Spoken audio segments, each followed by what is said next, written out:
Every single day, thousands of people share stories online that they can't tell anyone in real life.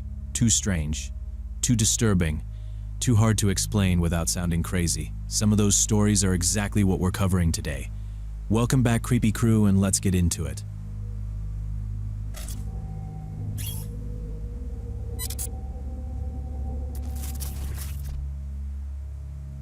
About 4 months ago, I finished a 12-hour shift in the ER around midnight, and my head was splitting. I'd been on my feet since before noon, short-staffed, dealing with angry families and one psych guy who tried to bite me. By the time I clocked out, the fluorescent lights felt like they were stabbing behind my eyes. I knew I had some ibuprofen somewhere at home, but that meant rummaging through junk drawers while my brain pounded. Stopping at the 24-hour pharmacy in the shopping center felt easier. Safer with security, cameras, not that lonely drugstore by my apartment. The parking lot was nearly empty, just a few cars and a janitor's cart near the grocery store. I parked under a light by the main entrance, locked my doors, and sat for a second with the engine off. When I finally stepped out, I saw him standing by the ATM to the left of the doors. Tall, dark hoodie up, hands in his pockets, except for the right one with a red scorpion tattoo on the back. His face was down toward his phone, but his head stayed slightly turned in my direction. My chest tightened for a second. I did what I always do when something feels off at work and mentally checked the scene. No one else outside except him, pharmacy lights bright, clerk at the register, security cart still in sight. Not exactly the middle of nowhere. I told myself I was just overloaded from 12 hours of dealing with drunk relatives and unstable patients, and a tall guy at an ATM wasn't automatically a threat. So I walked to the doors at a normal pace, grabbed a basket, and headed for the painkiller aisle. I found the bottle of ibuprofen fast and got in line. There was an elderly woman in front of me carefully dumping coins onto the counter, apologizing while the cashier counted them one by one. Normally I'd just zone out, but my nerves were buzzing, so I started scanning the aisles. That's when I saw the guy again in the cosmetics section, holding a lipstick like he was thinking about buying it. He wasn't looking at the display though. He was watching me in the mirrored panel behind the makeup. Our eyes met in the reflection, and he jerked his gaze away a second too late. That was enough. Instincts kicked. I slid my card across the counter the second the woman finished paying and snatched the receipt before the cashier could even offer a bag. I stuffed the ibuprofen into my hoodie pocket, walked straight out the doors, and forced myself not to look over toward cosmetics. My car was to the left, but my feet turned right, toward the Starbucks on the corner of the building. If he really was following me, I wanted to find out in a place with people and cameras and someone who could call for help. Going straight to my car felt stupid now. Starbucks was almost empty, just a barista wiping the counter and 2 students half asleep over their laptops. I picked a table right by the front window where I could see my silver Honda and most of the parking lot. I ordered a small latte I didn't want, just to have a reason to sit there, and pretended to scroll through my phone. 5 long minutes passed before the pharmacy doors slid open, and he stepped outside. He wasn't carrying a bag, no receipt in his hand, just that phone and the same slow walk. He finally stopped beside my Honda. From my table I could see him lean toward the driver's window, checking if anyone was inside. Then he took the handle and gave it a quick pull. The car rocked and stayed locked. He didn't look embarrassed or surprised. He just stepped back, raised his phone, and snapped a picture of my license plate, flash popping in the dark. That was when I quit worrying about seeming dramatic and decided to act like this was real danger.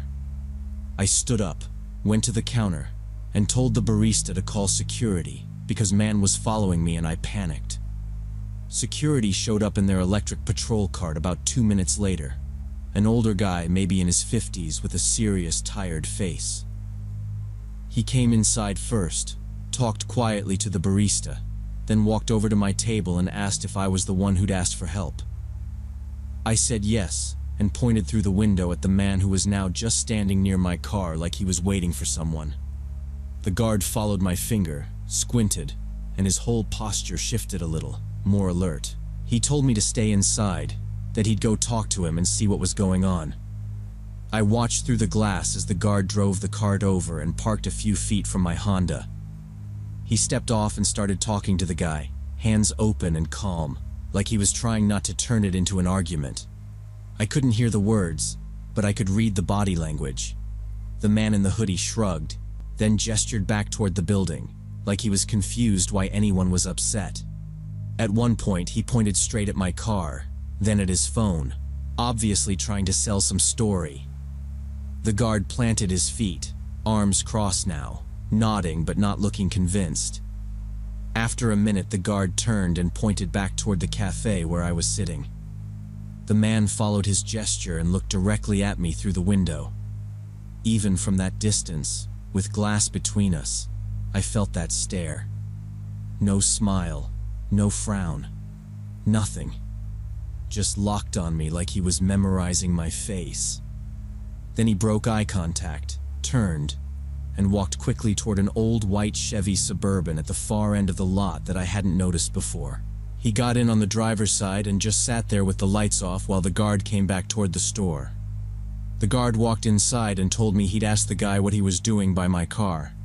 He said the man claimed he thought it was his friend's vehicle, then changed the story and said he was just checking out the model because he was thinking of buying one.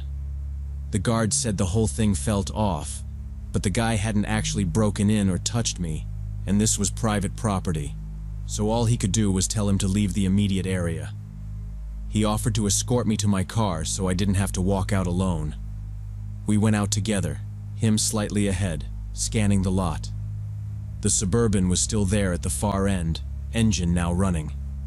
I unlocked my Honda, got in fast, and hit the lock button before the door was even fully shut. He waited while I started the engine, reminded me to go straight home and call the police non-emergency line if anything else happened. Then he gave a small nod, climbed back onto his cart, and drove off between the rows of cars. I pulled out of the parking lot, and as soon as I hit the main road, I called my roommate Lauren on speaker. I told her, probably louder than I meant to, that I was being followed by some guy who had been messing with my car, and that I was heading straight to the police station on Maplewood instead of going home. While I was talking, I checked my rearview mirror and saw the white Suburban pull out from the far exit of the lot and slide in behind me, staying about 3 cars back. My heart was hammering so hard I could hear it in my ears, and my hands were slick on the wheel. Lauren went from sleepy to fully awake in about 1 second. She said she was grabbing her keys, leaving the apartment, and meeting me at the station. She kept me on the line, telling me to stay on main roads, not to pull over anywhere dark, and not to get out of the car until I was right in front of the building. I did exactly what she said. I drove past the station once and saw the Suburban still hanging back in the mirror. I looped around a few blocks, came back again and passed it a second time, dragging it out until I finally spotted Lauren standing under the bright lights by the entrance, phone in her hand, watching the street. The second I saw her, I cut into the parking lot lane, pulled right up near the front doors, threw the car in park, and ran inside. I glanced back through the glass and saw the Suburban stopped across the street facing the station, engine running but no one getting out. The duty officer at the front desk saw my face and waved me over before I even opened my mouth. I told him everything from the pharmacy to the parking lot and gave the best description I could of the guy and the scorpion tattoo. He wrote it all down, then went outside with another officer to check the Suburban. I stood next to Lauren by the doors and watched. As soon as they started walking toward it, the Suburban took off fast around the corner and disappeared. The officer came back in and said they'd gotten the license plate number and would run it and contact me. He told me to stay with someone I trusted that night and to call 911 immediately if I saw that vehicle again anywhere near my home or the hospital. I ended up crashing at Lauren's place with the deadbolt locked and her big dog sleeping outside the bedroom door. I barely slept, just lay there listening for engines that sounded like that Suburban. 3 days later, a detective called and said they'd identified the owner. He didn't give me every detail, just that the man had a history of similar incidents where he followed women from late-night stores and watched them but never actually made a direct threat or put his hands on them. The detective told me to be careful, keep documenting anything weird, and said that without direct contact or threats there wasn't much more they could do besides keep the report on file. It's been about 4 months now, and I haven't seen the Suburban or the man with the scorpion tattoo again. But I don't shop alone late at night anymore, and I always check my mirrors in the parking lot before I get in my car.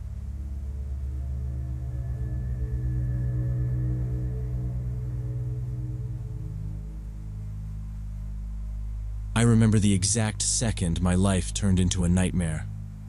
March 15th, 2:47 p.m., when I opened an email with the subject line, "Finally found your studio address." That email came a month after I shot a corporate event for some IT company downtown. Standard gig, nothing unusual. I'd done hundreds of those before, moved through the crowd, took a few hundred shots, backed everything up, sent the link, got paid, forgot about them. Nothing weird happened that day. No arguments, no drunk guy in my face, nobody acting like they even noticed me. A week later, I uploaded the final gallery to the agency's cloud, ticked it off in my spreadsheet, and moved on. Then the first email arrived. No subject, just a polite block of text saying he'd seen me at the event and was impressed by my professional approach. At first, I thought it was some networking thing, but the detail was wrong. He mentioned the exact lens I used most, the way I kept circling to the left side of the stage, how I never stood still for more than a few seconds. He said it was fascinating to watch how I moved through the crowd. Then he asked if I did private sessions, said he'd love to book something one-on-one. I read it twice, feeling this slow, heavy discomfort, but I still answered. I wrote that I only took commercial work through agencies and didn't do private shoots. Short, neutral, something I'd send to anyone. I should have ignored it. Instead, I hit send and went back to editing, not realizing I'd just confirmed he had a live line to me. The emails kept coming, faster each time, every 3 days, then every day. The second email described me instead of my work, my height, my hair, my confident but tired walk. He described the can of energy drink I bought at the bar, the way I shredded the label during breaks. The third one mentioned my habit of checking my phone every 10 minutes and how I always frowned at the screen first, like I was expecting bad news. He called it endearing. By the fourth email, I wasn't skimming anymore. That one had my studio address written out completely, buzzer code and all, plus a comment about the old nameplate still being on the door. I never posted that address anywhere. Only clients and a few friends had it, and those details weren't in any message or invoice. I pulled my site apart, checked every social profile, scrolled back through years of posts looking for a slip. Nothing. I checked the cloud gallery link from the event to see if metadata had leaked anything. Still nothing. The only way he could have gotten that address was by following me from somewhere. Probably from the event, maybe from home. I blocked the email and told myself that was that. Next morning, a new email came from a different address, same writing style, no subject. Then another. I stopped opening them on my phone and only checked them on my studio desktop with the door locked. The fifth email was just a list. Dates, times, and short notes. When I left home, when I came back, where I got coffee, where I ate lunch on Monday. 2 weeks of my life broken down into bullet points, including the day I overslept and left 20 minutes late. He'd been keeping track, in person, long enough to notice my delays. I searched my apartment and studio that night, room by room.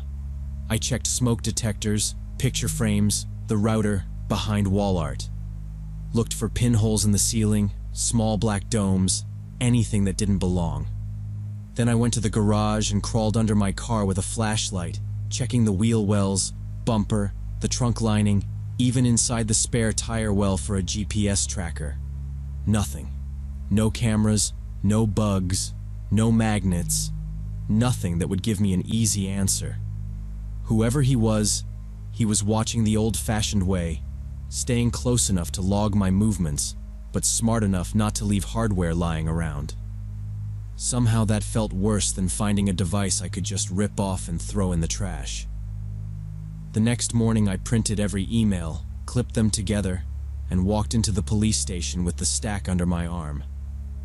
I expected to be brushed off, but when the desk officer saw the movement log, his face changed, and he called a detective. We went over everything in a small office that smelled like stale coffee. He asked if I'd recently broken up with anyone, screwed over a client, argued with someone online. I hadn't. They traced what they could, but he told me all the IPs led back to public Wi-Fi at different coffee shops. Too many faces, too many cameras, nothing they could actually act on. He said there wasn't much they could do beyond documenting it, but he advised me to stay with family outside the city for a while, install cameras, change my routines, and stop posting anything in real time. I drove home, sat on the edge of my bed for 10 minutes, then started packing. A duffel with clothes for a month, my main camera and one lens, a hard drive with active projects, laptop, chargers. I called my regular clients, told them I'd be unavailable for a bit due to personal reasons, but their current jobs were safe. No one pushed for details. By late evening, I was on the highway heading to my parents' place in the suburbs, watching every car in the mirror like it might be him. When I arrived, I didn't tell them the truth. I said I needed a break from the city and wanted to save money, that I was tired of freelancing alone. My mom was just happy I was home. My dad asked careful questions about contracts and deadlines, and I deflected, saying work was slow and I wanted to reset. That night I lay in my old room surrounded by boxes and gear, laptop open on the desk, and I kept checking my email every 10 minutes, waiting for the next message. The last email arrived the day after I filed the police report. I opened it at my parents' house, sitting at their kitchen table with coffee going cold in my hand. It was one sentence. "You shouldn't have called the police. Now I'll have to do things differently." I read that line a few times, trying to work out what differently meant. Was he bluffing? Or did he already have some other plan? I checked the sender and the header, hoping for some mistake I could pass along, but it was just another throwaway address. I thought about calling the detective, but my parents were in the living room and I didn't want to explain, so I decided I'd forward it in the morning. I barely slept that night. I lay on the bed, then ended up in the chair with the light on, my laptop open, refreshing my inbox every few minutes. Every noise in the house made me jump. Pipes, the fridge, my dad coughing. All of it sounded like somebody moving where they shouldn't be. Every so often I pushed the curtain aside and checked the street for a car I didn't recognize. Nothing changed.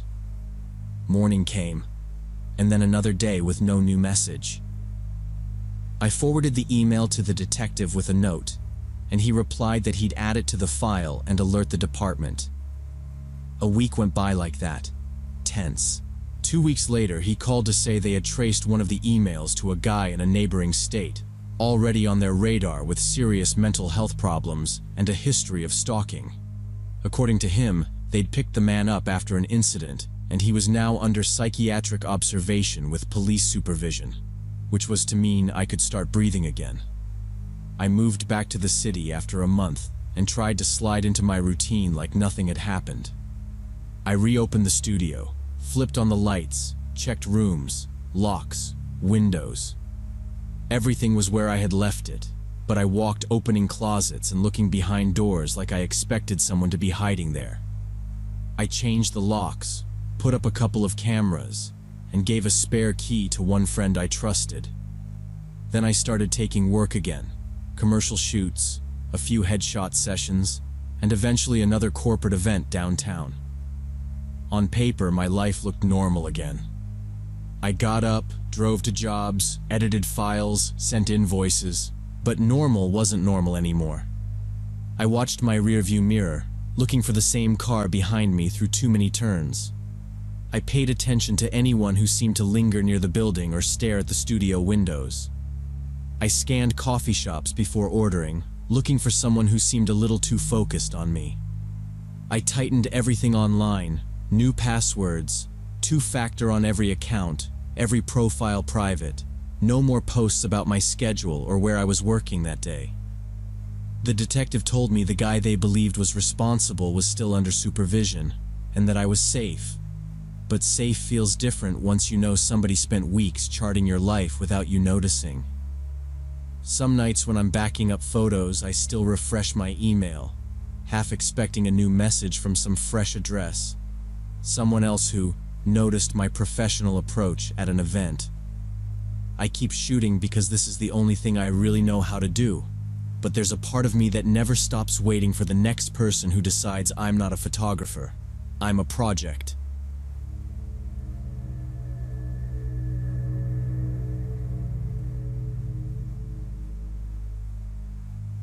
I spent a year working security at a private rehab clinic for people dealing with addictions. Standard job, patrolling, checking rooms, sometimes helping medical staff with difficult situations. It wasn't glamorous, but it was steady, and the rules were clear. My shift was nights, 12 hours, mostly making sure nobody slipped out to score or hurt themselves when withdrawal kicked them in the teeth. You learn pretty fast that half your job is watching doors, and the other half is watching people's moods. The building had a few wings, but the one that mattered that night was the basement level where they kept the hydrotherapy room. It was simple. Several shower stalls with tiled partitions, one big tub at the far end, benches along the wall. Official rule was that the room closed at 9 p.m. Every tap off, lights out, door locked. After 9, only 2 keys existed in play. Mine, on my belt, and the head nurse's, locked in the safe at the station upstairs. The logic was obvious. No unsupervised water at night around people who were detoxing, depressed, or both. I did the close-up the same way every shift. Around 8:45, I'd tell whoever was in there to finish up. At 9 sharp, I'd walk through, check each stall, shut any taps, check that the tub was drained, then switch off the lights and lock the door.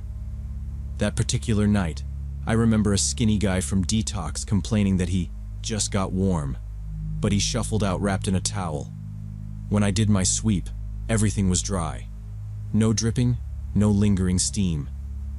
I locked the door, tugged it once out of habit, clipped the key back, signed the time in the log, and moved on. Around 3 in the morning, I was finishing a round in the basement. Nights in a clinic are noisy in a controlled way. Distant TVs, somebody coughing, the occasional call bell. As I came down that corridor, I heard something that didn't fit. Clear running water from behind the hydrotherapy door. Not a drip, not a gurgle in the pipes, but a strong, steady rush like a shower on full blast. I stopped, listened a few seconds to make sure I wasn't mixing it up with a toilet flush from another room. No. It was continuous, same intensity. The strip at the bottom of the door was dark, no light on inside. I tried the handle, still locked. I took out my key, opened up, and hit the lights. Room was empty, benches bare, no towels, no clothes, nothing. In one of the middle stalls, though, the shower head was going full force, water pounding into the drain, steam rising. Both taps were turned all the way to the stops, like someone had cranked them hard. I went straight in, got my sleeve wet, turned them off, then opened and shut them a couple of times just to see if anything felt loose. Everything felt normal. I checked the other stalls and the tub. All dry, no footprints, no puddles outside that one stall. I stayed maybe another minute, listening. The only sound was the ventilation. I told myself it was probably some weird plumbing burp, a valve not seating right somewhere in the system.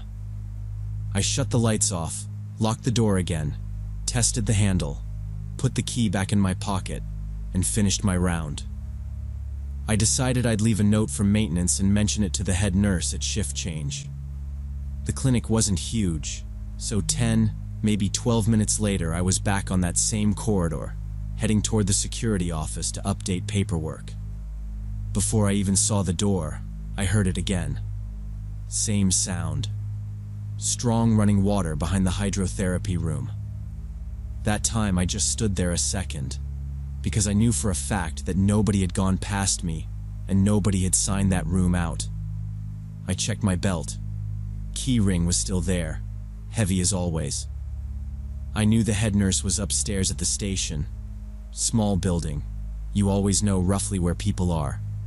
And I also knew her key stayed in the safe at night. Policy. Triple checked in audits. I unlocked the door again, flipped the lights on, and my chest tightened. Same stall, same shower head, full pressure. Both taps twisted all the way open. I went over everything I'd done before in my head. Night work makes you doubt yourself, so I really tried to be honest about it. Could I have left it half open? Missed it? Still, I remembered standing right there a few minutes ago, turning those handles until they wouldn't move. I stepped in again, shut the water off hard, held each handle at the end of its travel, feeling for any give. Nothing. The other stalls were still dry. That's when I stopped treating it like some minor weirdness. One freak plumbing thing, fine. Twice, in 10 minutes, behind a locked door where access is controlled by 2 keys that haven't moved. That's a security issue, not just a maintenance one. Flooded room we could mop. Uncontrolled access to a locked area we couldn't shrug off. So I locked the door again, checked it twice, wrote the exact times and what I'd seen into my notebook, and headed straight to the office phone. I called the night maintenance tech, explained that I had a shower in a locked room turning itself on after close, same stall, twice, and that I'd already shut it off. He complained a little under his breath, but he said he'd come in. About 15 minutes later, he showed up with his tool bag, hair still messy, clearly dragged out of bed. I walked him down, unlocked the hydrotherapy door for the 3rd time, and stepped back while he went to work. He started with that same stall, turning the taps, watching the flow, then shutting them off and on, fast and slow. Then he opened the access panel behind the stalls and checked the valves and mixers, had me stand inside and open different taps while he watched the pipes. After that, he ran his hand along the main line, listening and feeling for vibration. Finally, he shut every tap, checked each stall and the tub, then went to the main feed into the room. "From what I see, the system's fine," he said. "If you close these, they stay closed. Valves are tight, pressure's normal.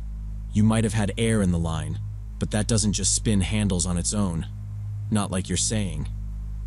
I asked him if there was any way those taps could open themselves from a pressure surge or something. He shook his head. Said the only way he could imagine was somebody physically touching them, and even then, it was too much of a coincidence that it'd be the same stall twice. Then he said to be safe, he'd shut off the water supply to the whole room from the main valve in the service basement, so even if something was sticking, nothing could actually come through until day shift. We left the room and went to the stairwell. I waited on the landing while he went down to the lower level. A few minutes later, he came back up a little out of breath, told me the hydrotherapy room was now dry from the building side, and that I should let the morning maintenance guys know he'd closed the valve. He handed me my key, grumbled about losing sleep, and headed out. I went back once more and checked the room, mostly for my own peace of mind. I tried the taps in that stall. They still turned, hit the stops, but nothing came out. I shut off the lights, locked the door, did my last rounds, and finished the shift without hearing that water again. After he left, the water never turned on again in that room at night while I worked there, at least not on its own. But a few hours later, on morning shift, one of the older nurses waited until we were alone by the coffee machine, gave me a long, tired look like she'd been expecting something like this, and then told me something I wish I hadn't heard. On that morning shift, the older nurse waited until the hallway was empty before she explained what she meant. She asked if I was the guard from Hydro, and when I said yes, she said there was a reason staff hated that room. She told me that 3 years earlier, before I ever worked there, a man in his 30s had almost killed himself in the big tub during a routine hydrotherapy session. Back then, she said, they treated it like a normal treatment room. One therapist, one patient, door closed, everyone trusting the paperwork that said the guy was stable enough. He had some back problems and anxiety, nothing special for that place, and he went into the tub just like any other day. She said the therapist stepped out when the hallway phone rang, told the patient he would be right outside, and was gone less than a minute. When he came back, the man had slid under and stopped moving. They pulled him out, did CPR on the floor, called an ambulance, somehow got him back, and psych transferred him as soon as he was stable. After that, the nurse said, the clinic rewrote every rule about that room. No more leaving anyone alone in water. No more solo sessions. And the door stayed open unless 2 staff were inside and watching. They made it clear during training that if you heard running water behind that door when no session was booked, you were supposed to treat it like an emergency until you knew what was going on. She said that was why she took what I told her so seriously. She had me repeat everything. Every time, every check, who was on duty, where the keys were, just to make sure there was nothing simple we were missing.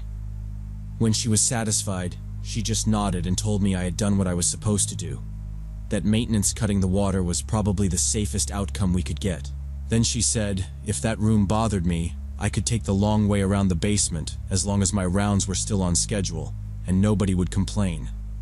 I took that offer. It added a couple of minutes to the loop, but after hearing about the tub, I didn't feel like walking right past that door if I didn't have to. I still checked it like I was supposed to. Tried the handle, looked at the frame, wrote the times in my log, but unless I needed to unlock it for staff, I stayed in the other corridor. It wasn't about being scared of the place. It was more that once you know someone tried to die in a room like that, you treat it with respect and you avoid pushing your luck. What stays with me is that the taps opened twice while the door stayed locked and my key never left my pocket, and the head nurse's key sat in the safe at her station the whole time.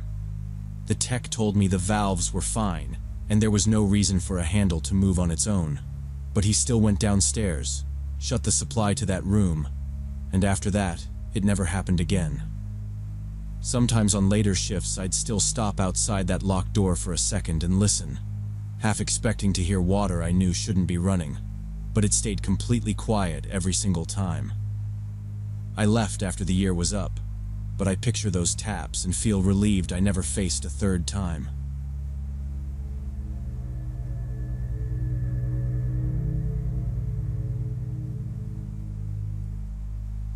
When the headlights of that silver Dodge appeared in my rearview mirror for the 3rd time, I knew for sure I was being followed. It was about 3 in the morning, and I was driving back to our logistics center through the industrial zone on the edge of Phoenix after an emergency run out to a driver. At that hour, the place is dead, just locked warehouses, empty loading docks, and a few streetlights. No other cars at all, just me and that SUV. At first, I told myself I was just tired and jumpy from too much gas station coffee. Then I started watching the way they moved. They would rush up until their grill filled my mirror, sit on my bumper, then drop way back, then come charging up again. No attempt to pass, no steady speed, just this weird, pulsing distance that did not make sense. I took a right turn I did not need into a side street between dark warehouses. The Dodge took the same turn. A minute later, I took another random turn, sharper this time, and they followed that too. 2 weeks earlier, management had sent out a warning email about robberies in this exact zone. Box trucks and full semis were getting boxed in, doors popped, electronics and construction materials gone in minutes. One of our drivers had tried to resist and ended up in the hospital. I read that memo at my desk, rolled my eyes, and figured it did not really apply to dispatchers sneaking around in old company sedans.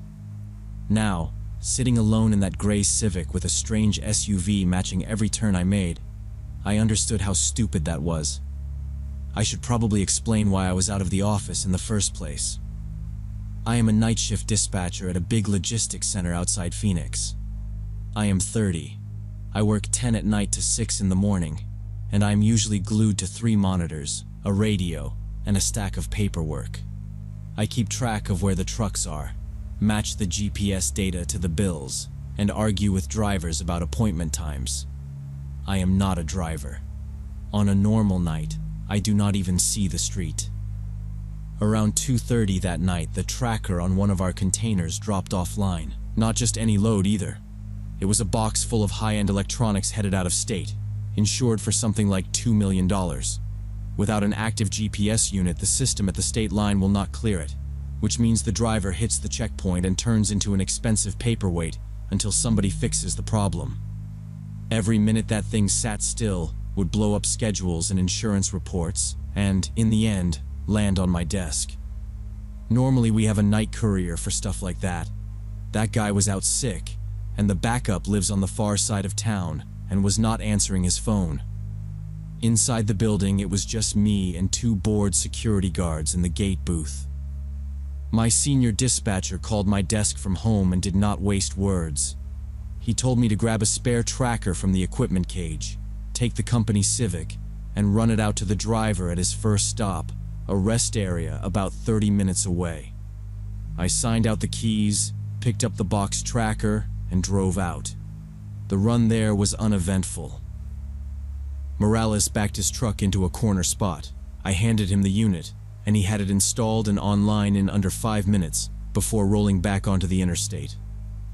Going home was not an option. My apartment was the opposite direction, and I was not going to lead a tale there. The only safe place was the yard with guards and cameras. I turned toward it. The Dodge surged up beside me and smashed into my left side. The hit shoved Civic toward concrete, but I yanked the wheel back and kept off the wall. They slammed me again, and I knew I would not reach yard. Ahead, scrap yard gate open, and I knew night shift inside. I yanked the wheel and shot through the scrap yard gate.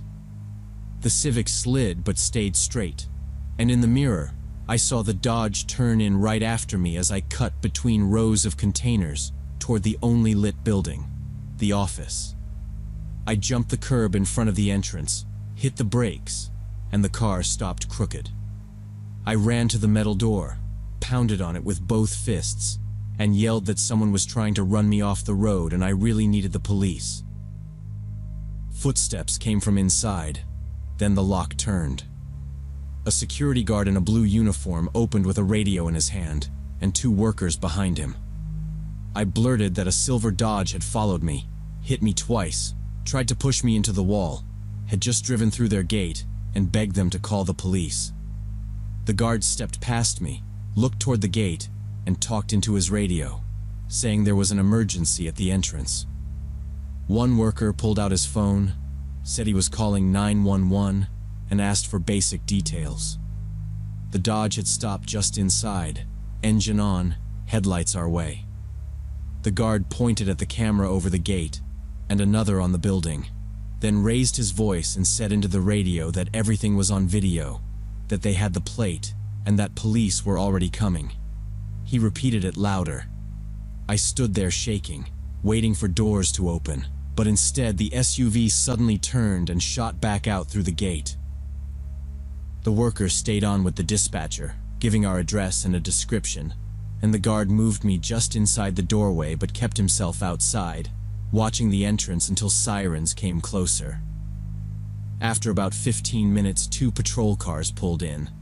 The officers talked to the guard and workers, then walked around my Civic. The left side was caved in, the driver's window shattered, the front bumper cracked and low. One officer said it looked like deliberate side hits from a larger truck. They took photos and brought me into a small office and wrote down my statement. In the camera room, the guard pulled up the footage. It showed my Civic through the gate and the Dodge behind it. but the angle on the gate camera was bad and the plate was half blocked. Only the last 3 numbers showed. The officers said the case would go to detectives, and later my supervisor told me they had checked every silver Dodge with those digits in the plate within 50 miles. Every owner either had an alibi or the vehicle was parked somewhere else that night. Nothing came out of it. The company did its own investigation, added security, put more cameras on the parking lots, and made a rule that after 10 at night, nobody leaves the logistics center alone. You walk out in a group or with a guard. Because it happened on duty, they also paid for a taxi for a month and sent me to a psychologist their insurance uses. The morning after the crash, I woke up sore down my left side with a bruise from the seat belt. Every time I closed my eyes, I heard the impact again. I kept the therapy appointments and went back to work, but I will not drive alone through industrial zones at night anymore, and I still bolt awake because in my head, I am back in that Civic with the mirror full of those headlights and waiting for the next hit.